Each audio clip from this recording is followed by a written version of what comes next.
ஒரு குவாலிட்டிங்க, ஒரே ஒரு குவாலிட்டி. இது ஒன்று மட்டும் உங்ககிட்ட இருந்துச்சுன்னா நீங்கள் உங்கள் லைஃப்பில் மேலே மேலே உயரத்துக்கு போய்கிட்டே இருப்பீங்க.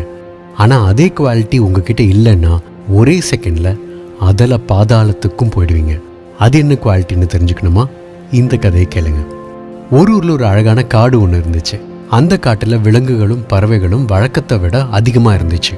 அந்த காடு ரொம்ப செழிப்பாக இருந்ததுனால அங்கே உள்ள உயிரினங்களும் ரொம்ப ஆரோக்கியமாகவும் மகிழ்ச்சியாகவும் வாழ்ந்துட்டு வந்துச்சுங்க. இப்படி இருக்கிறப்போ ஒரு நாள் அந்த பறவைகள் மத்தியில் ஒரு டிஸ்கஷன் ஒன்று வருது. அனிமல்ஸ்க்கெல்லாம் தலைவராக ஒரு ராஜாவா சிங்கம் இருக்குதே, அதே மாதிரி நம்ம பறவைகளுக்கு ஏன் தலைவர் யாரும் இல்லைன்னு எல்லாம் யோசிக்க ஆரம்பிக்குதுங்க. உடனடியாக ஏதாவது பண்ணி எப்படியாவது நமக்குன்னு ஒரு ராஜாவை செலக்ட் பண்ணணும்னு எல்லாம் சேர்ந்து முடிவு பண்ணுதுங்க. சரி, என்ன பண்ணி செலக்ட் பண்ணலான்னு காக்கா கேட்குது. அப்போ புறா எல்லா பறவைகளுக்கும் நம்ம ஒரு ரேஸ் வைப்போம், அந்த ரேஸ்ல யார் ரொம்ப அதிகமான உயரத்துல பறக்கிறாங்களோ அவங்க தான் நம்மளோட தலைவர், நம்ம பறவை இனத்துக்கு ராஜான்னு சொல்லுது. இந்த ஐடியா மற்ற எல்லா பறவைகளுக்கும் பிடிச்சு போகுது. உடனே எல்லா பறவைகளும் பறக்கிற போட்டி நடத்திடலான்னு ஒரு மனசா முடிவு பண்ணுதுங்க. அப்போ அங்க இருந்த கழுகு, இது என்ன சின்ன புள்ளத்தனமா போட்டியெல்லாம் வச்சுட்டு இருக்கீங்க? பறவை இனங்கள்லயே ரொம்ப ஸ்ட்ராங்கான ஆளும் நான் தான், ரொம்ப அதிகமான உயரத்துல பறக்கக்கூடிய ஆளும் நான் தான், இதை நீங்களாம் மறந்துட்டீங்களா?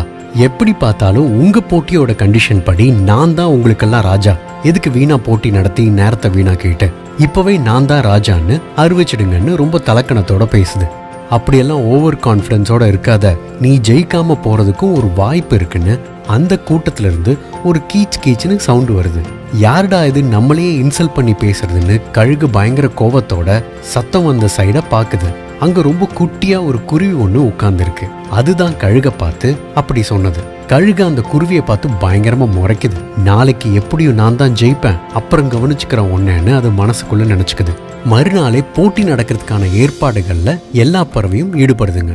போட்டி ஆரம்பிக்கிறதுக்கான நேரமும் வருது. ஆந்த விசில் ஊத எல்லா பறவைகளும் வேகமா பறக்க ஆரம்பிக்குதுங்க.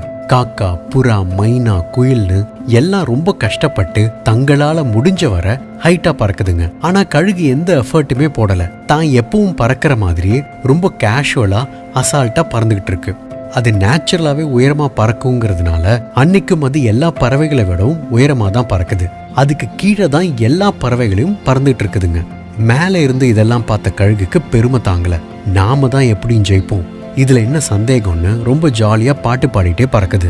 போட்டி முடிகிற நேரத்துல நம்ம கழுகு, எல்லாரும் ஏன் நேரத்தை வேஸ்ட் பண்ணிட்டு இருக்கீங்க, நான் தான் நேத்தே சொன்னேன்ல, சந்தேகமே இல்லாம நான் தான் ஜெயிப்பேன்னு. இப்ப பாருங்க, நான் சொன்ன மாதிரி ஆயிடுச்சு. உங்க எல்லாருக்கும் ராஜாவா இருக்கிறதுல நான் ரொம்ப சந்தோஷப்படுறேன். எப்போ பதவியேற்பு விழான்னு கேட்டுட்டு மெதுவா கீழே லேண்ட் ஆகுறதுக்காக ரெக்கைய தாழ்த்தி பறக்குது. அப்போ அந்த செகண்ட்ல அங்க ஒரு ட்விஸ்ட் நடக்குது. அத கழுகுல இருந்து அங்க இருந்த வேற எந்த பறவைகளுமே எதிர்பார்க்கவே இல்லை. அந்த கழுகோட ரெக்கைக்கு கீழே அது கூட சேர்ந்தேதான் இவ்வளவு நேரம் நம்ம குட்டி குருவி பறந்துகிட்டு இருக்கு. அந்த கழுகு கீழே லேண்ட் ஆகிறதுக்காக ரெக்கையை தாழ்த்தி பறக்கவும் உடனே நம்ம குருவி அதோட தலைக்கு மேல ஏறி அதை விட ஹைட்டா பறக்க ஆரம்பிச்சிடுது. லாஜிக் படி பார்த்தா அந்த கழுக விடவும் மற்ற எல்லா பறவைகளையும் விடவும் ஹைட்டா பறந்தது அந்த குருவி தான். அது ஹைட்டா பறந்துக்கிட்டே கழுக பார்த்து நக்கலா கண்ணடிக்குது. கழுகுக்கு அந்த குருவி மேல பயங்கரமா கோவம் வருது. ஆனா கடைசியில தன்னோட தப்ப உணர்ந்து தன்னோட ஓவர் கான்ஃபிடன்ஸ் நினைச்சு ஃபீல் பண்ணுது. மற்ற பறவைகள் எல்லாம் குருவியோட புத்திசாலித்தனத்தை பாராட்டி அதை தங்களோட ராஜாவா ஏத்துக்கிறதுக்கு ரொம்ப சந்தோஷப்படுதுங்க. எப்பவுமே நமக்கு நாம தான் பெரிய ஆளுங்கிற எண்ணம் மட்டும் வந்துடவே கூடாதுங்க. அந்த எண்ணத்தை விட நமக்கு ஆபத்தான விஷயம் வேற எதுவுமே இல்லை. வல்லவனுக்கு வல்லவன் வையகத்துல உண்டுன்னு ஒரு பழமொழி கேள்விப்பட்டிருப்போம். அது உண்மையும் கூட. நாம தான் பெரிய ஆளு, நாம மட்டும்தான் பெரிய ஆள்னு நாம நினைச்சிட்டு இருக்கிறப்போ அந்த தலகணத்தை தவிடுபொடியாக்குற மாதிரி ஏதாவது ஒரு சம்பவம் நடந்தே தீரும். அதனால அடக்கம் ரொம்ப ரொம்ப முக்கியம். நம்ம கிட்ட பணம் புகழ்னு எதுவுமே இல்லாம இருக்கும்போது அடக்கமா இருப்போமே, அந்த அடக்கத்தை பத்தி நான் இங்க சொல்லல. நம்ம கிட்ட எதுவுமே இல்லாதப்போ ஆட்டோமேட்டிக்கா நாம அடக்கமா தான் இருப்போம், இருந்துதான் ஆகணும், வேற வழியே இல்லை.